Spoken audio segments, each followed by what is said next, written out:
வந்ததையா இது எந்தெந்த சாமி தந்ததையா எத்தனை பாட்ட சொன்னதையா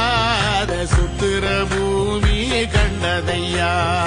அடிச்சு வீசும் காத்துலையும் அந்த தகப்பனாச சுத்துதையா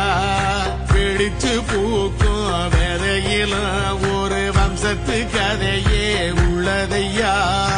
100 தலைமுறை சேர்ந்து சதுக்குன ஈர நலம் இது பாறையா வாழும் வரையிலும் நீயும் விதைக்கிற கடமை இருக்கு கேளையா கோடி விளக்காயேந்தி கிடந்த வீடும் இருண்டது ஏனையா மாட விளக்கா நீயும் வரத்தான் வீடும் ஏங்கி நிக்குதையா எத்தனை சாமி வந்ததையா இது எந்தெந்த சாமி